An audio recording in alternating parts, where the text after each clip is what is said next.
જ્યારે પ્રભુ શ્રી રામે હનુમાનજીને ગળે લગાડ્યા તે પહેલા શું થયું હતું તે શું તમે જાણો છો? બોલો, જય શ્રી રામ, જય બજરંગબલી. કાશીનો યાત્રિક પંડિત પણ ઉત્તરાવાસી જેવો જ લાગતો હતો.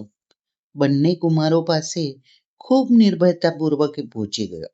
બંને કુમારોએ આ બ્રહ્મદેવને ખૂબ વિનયપૂર્વક મસ્તક નમાવ્યા. બ્રહ્મદેવે આશીર્વાદ આપવાના બદલે બંને હાથ જોડી સામે વંદન કર્યા. નાનો કુમાર મુખ પર સ્નેહાળ સ્મિત ફેલાવતા બોલ્યો, બ્રહ્મદેવ, અમે વેશ ભલે તપસ્વીનો ધારણ કર્યો છે, પણ અમે બંને તો ક્ષત્રિય કુમારો છે. આપે અમને સામા વંદન કરવાના ના હોય, અમને તો આશીષ વચનેથી નવાજવાના હોય. બ્રહ્મદેવ બોલ્યા, આપના બંનેના મુખ પર દિવ્ય તેજ વિલસી રહ્યું છે. ક્ષત્રિય તરીકે આપ આપનો પરિચય આપી રહ્યો છો, પણ મારી ધારણા તો એમ કહી રહી છે કે આપ બંને જણા દિવ્ય લોક અલકાપુરીના વાસી છો. હું ભૂલતો ન હોઉં તો આપ અશ્વિની કુમાર અને ઇન્દ્રદેવ છો. આ ઘોર અરણ્યમાં કેમ પધાર્યા છો? આપના કોમળ ચરણોમાં મોજડીઓ પણ નથી. આપના સુકોમળ ચરણો વનના કાંટા અને કાંકરા કેવી વ્યથા પહોંચાડી રહ્યા હશે. વયમાં મોટા દેખાતા પેલા કુમાર નાના કુમાર તરફ સંકેતિક દ્રષ્ટિ કરી કહ્યું, લક્ષ્મણ, આ બ્રહ્મદેવ તો જબરા વિદ્વાન જણાય છે. એમની ભાષામાં કેટલું બધું માધુર્ય છે. એમની વાણીમાંથી સંસ્કારની સૌરભ મહેકી રહી છે. ક્યાંય નિરર્થક શબ્દવિલાસ કે વ્યાકરણ દોષ નથી.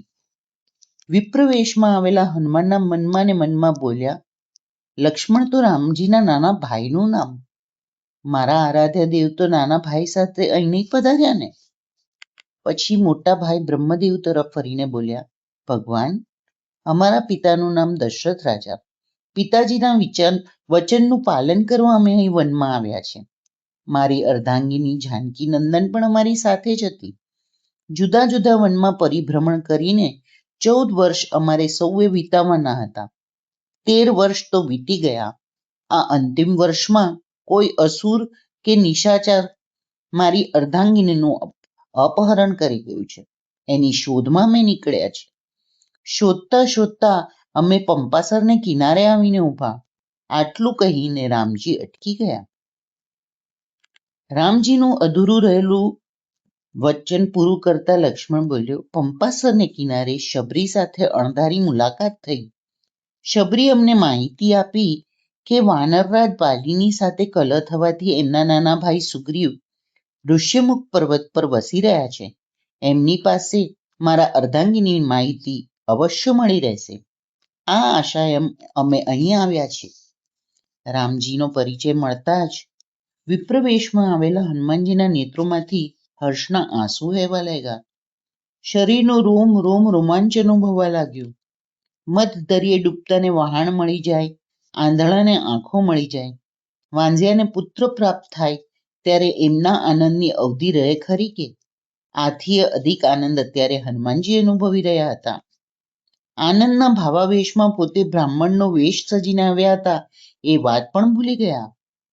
બ્રાહ્મણથી કઈ ક્ષત્રિયને દંડવત પ્રણામ થાય નહીં, પણ પોતાના આરાધ્ય દેવના આગમનના આનંદના સાગરમાં ડૂબેલા હનુમાનજીએ દંડવત પ્રણામ કરી રામજીના ચરણોમાં ઢળી પડ્યા. લક્ષ્મણજી રામજી સામે એકીટશે જોઈ રહ્યા છે. લક્ષ્મણજી મનમાં કંઈક તર્ક વિતર્ક કરી રહ્યા છે.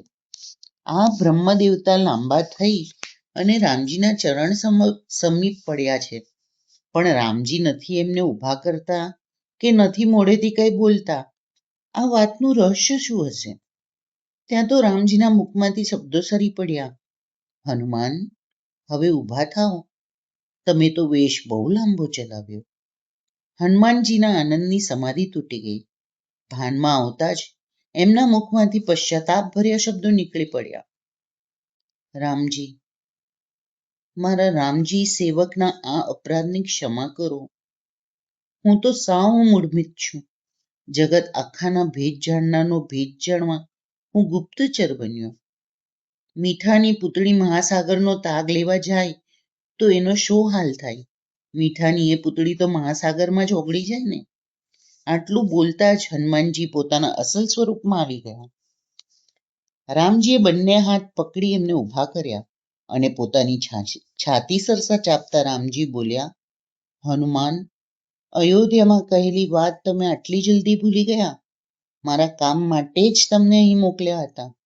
કર્તવ્ય અદા કરવાનો વખત આવી પહોંચ્યો છે. હનુમાનજી થોડીવાર ભાવ વિભોર બની ગયા. પછી ભક્તિભાવ ભર્યા સ્વરે બોલ્યા, પ્રભુ, આપને અને છળ કપટને તો 12મો ચંદ્રમા છે. કપટીને તો આપ હંમેશા આપણાથી દૂર રાખો છો. કપટ કરી બ્રાહ્મણનો વેશ લઈ હું આપનો ભેદ લેવા આવ્યો, પણ આપ તો અંતર્યામી છો. મને પહેલેથી જ પીછાણી ગયા હશો. છતાં મેં જ્યાં સુધી કપટી વેશ છોડ્યો નહીં, ત્યાં સુધી આપે મારો હાથ સુદ્ધા પકડ્યો નહીં, અને જેવો ગુપ્તચરનો વેશ તજી દીધો એવો જ હાથ પકડીને ઊભો કરી દીધો, હૈયા સરસો ચાપી દીધો અને મને પોતાનો કર્યો. પ્રભુ, આ જગતમાં મારા જેવો બળભાગી બીજો કોણ હશે? રામજી મંદ મંદ સ્મિત કરતા બોલ્યા, હવે આમ રસ્તા વચ્ચે વાતો કરતા અમને ઊભા રાખવા છે કે તમારા નિવાસસ્થાને જઈ અતિથિ સત્કાર કરવા છે? હનુમાનજી લજ્જાભાવ અનુભવતા બોલ્યા, પ્રભુ, મારું નિવાસસ્થાન તો આપના ચરણોમાં છે અને આપનું નિવાસસ્થાન મારા હૃદય મંદિરમાં છે. હૃદય મંદિરમાં દેવ પધરાવી દીધા પછી દેવ અતિથિ નથી રહેતા, પરિવારના જ એક વડીલ બની જાય છે. લક્ષ્મણજી બોલ્યા, હનુમાનજી, આ તો તમે બ્રહ્મદેવની માફક વાત કરી રહ્યા છો.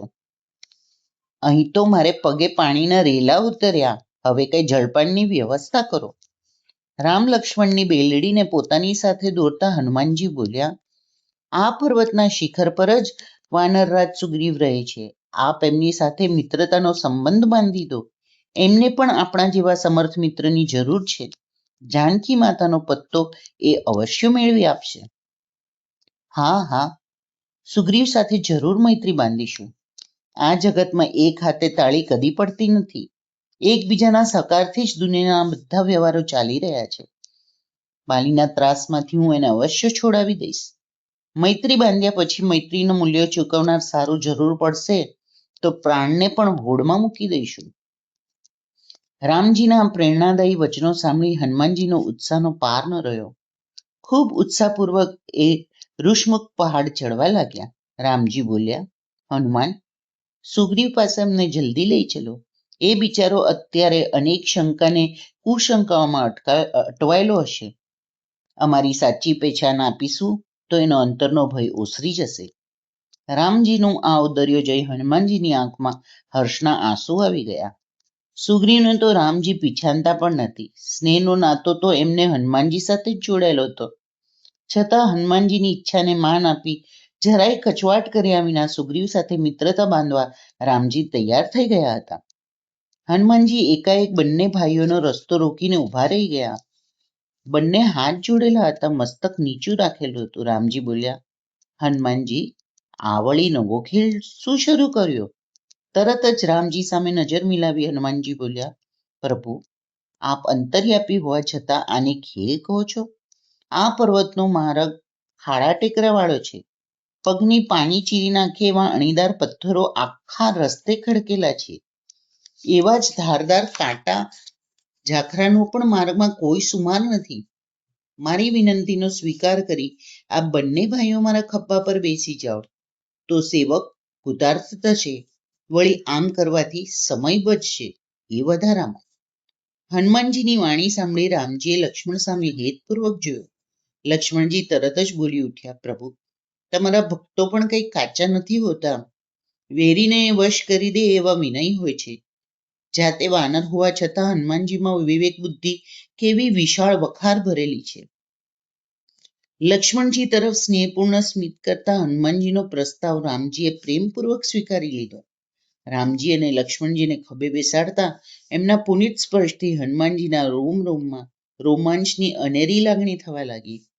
ઉત્સાહમાં આવેલા હનુમાનજીના ઋષિમુર્ગ પહાડ પર પહોંચવા પવનની વેગે પાછા ફર્યા.